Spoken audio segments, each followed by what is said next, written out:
I went to a death metal show the other day, and I was like, I wish they'd turn that down just a little bit. That's loud. It's a Thursday night. I have work tomorrow.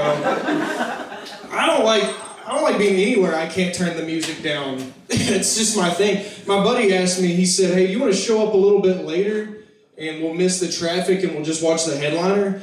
I said, we could show up after and listen to the CD in the parking lot. I'm so unwilling to deal with that kind of crowd right now. You guys know the metal crowd? They don't smell good. You know, you nodded fast. Got two people real close to you. You got deodorant on. Proud of that guy. No, man, I mean, we get in there and it's an instant fight for survival. Like, the people are moshing, and I'm not trying to spend my evening out dodging punches from a fry cook on his break. You know, he has to go back to work after this. I'm looking for the adult corner where everybody over 23 hangs out at this death metal show. Me and my buddy, I slept weird that night before. I was headbanging with my knees. Like this, just two guys in the corner, Charlie Brown dancing. Like the Soggy Bottom Boys, you know what I mean? Man of constant foot pain, that's what I'm talking about. Hello, standing on concrete. That's what I do for work, stand on concrete. The band is Whitechapel. Anybody know Whitechapel? All right, got some moves. They're the biggest death metal band ever, you know, despite you guys not knowing who they are. That's just that's how death metal works. I'm the most popular guy in my hometown, you know? Sometimes. No, they're from Knoxville. They are one of the biggest bands. They're like the Kenny Chesneys of death metal. You know, and it's cool. They've been doing it for a while. They saw what was going on in that crowd. The most metal thing they did is they ended that show half an hour early. They really came through for us. They really slowing down. They were like, we know you got a long day in the morning. Come on, make yourself sweet.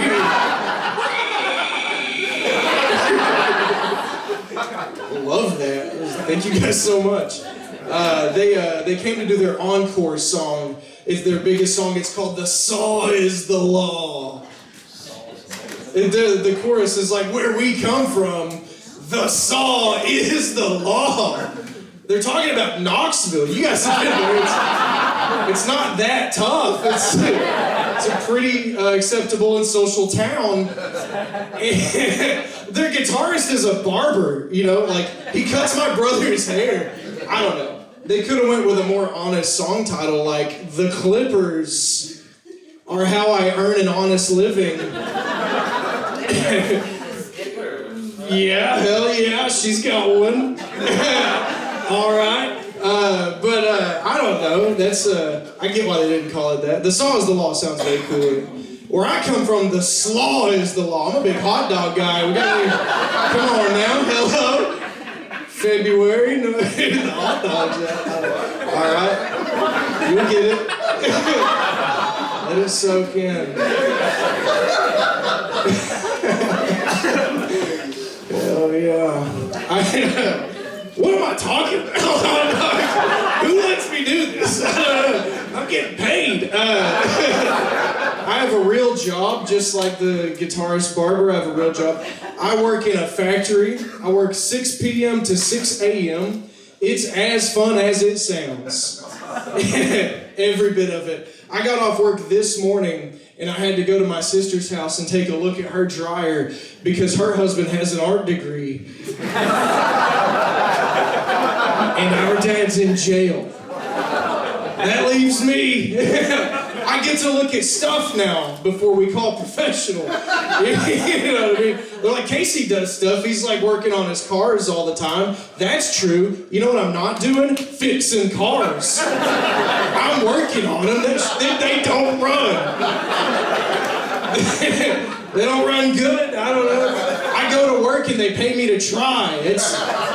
I've learned some stuff. I could reset a breaker. We were past that. This dryer they all had wet clothes, you know. You check the dryer before you do the wash in this family. And so I'm back there looking at it and we called a professional and I was standing back behind him like I wasn't just messing with that dryer. And he was like, man, somebody pretty good must have been messing with this dryer. And I was like, well, how do you know? And he said, a normal person wouldn't have messed it up that bad.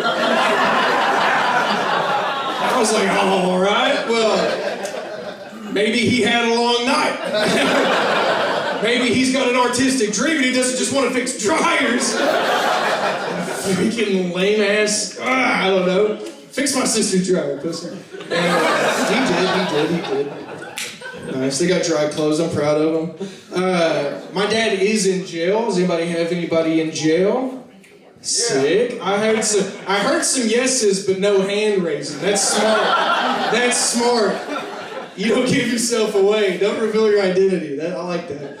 My dad is in jail. He texted me the other day. They can text from jail now. I don't know if you guys knew that, but they have tablets. He said, hey. I said, Chuck, these cost 50 cents a text message. I need more than a hey. We used to write like both sides of a piece of paper letters to each other. The inmates in their tablets, it's ruining their attention spans. They are getting dumber. You know what they're not doing? Googling how to get out of jail. If you gave me a tablet in jail, that's the first thing I would do. I don't know what they got on there, but I don't know. It's a whole thing. They're not like drawing pictures. They're not playing in the yard. They can't eat and talk to each other. They're just on their dang tablets welcoming 3 people. They're playing games, words with friends with inmates. I don't know. He told me that he was watching Yellowstone in prison. That's too new of a TV show. They shouldn't be able to catch up on TV shows in prison. They should have Gunsmoke and that's it.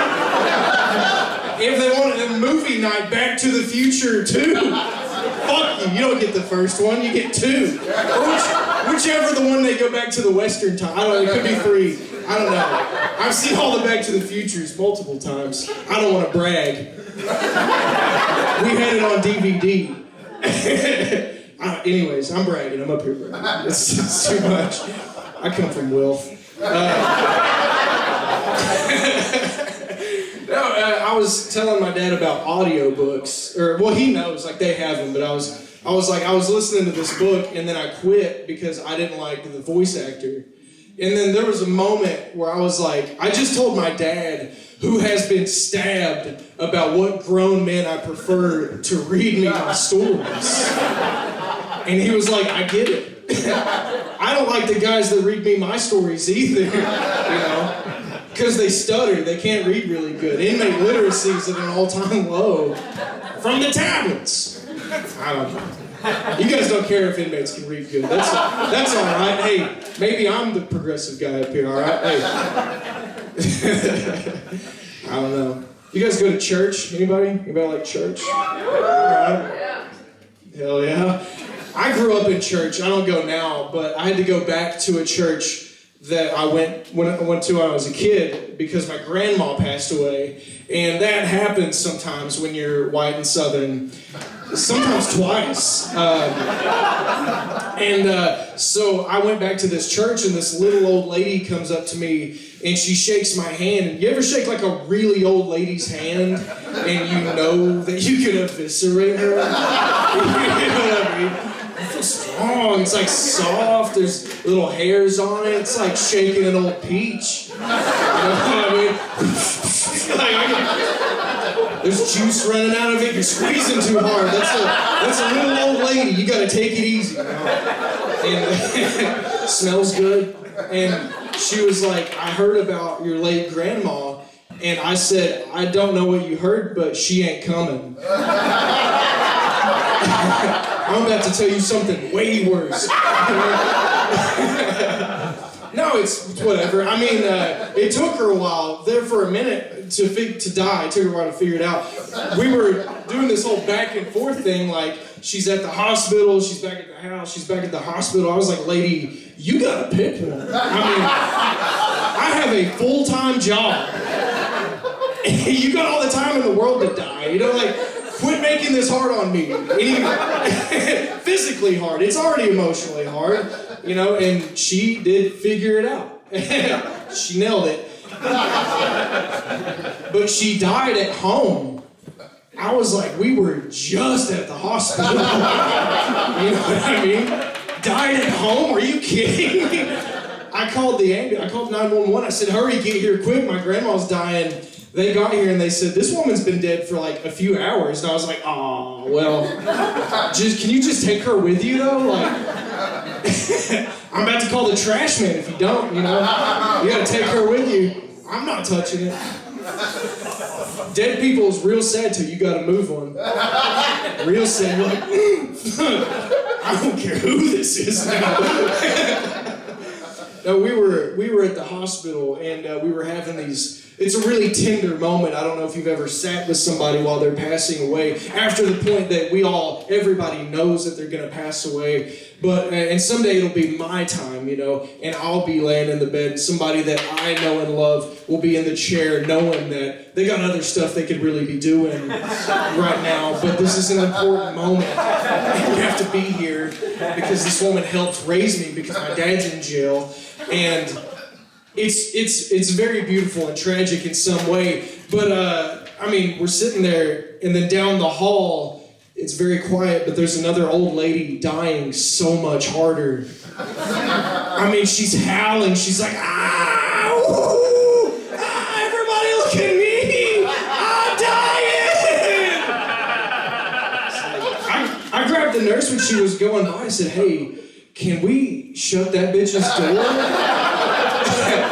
I can't hear the TV. I'm trying to watch my grandma's favorite movie, Tokyo Drift. And we can't hear it, you know. We would take her for rides around the hall, like, burr, burr, burr. All right, I gotta get out of here. Thank you so much. Give it up for Nathaniel.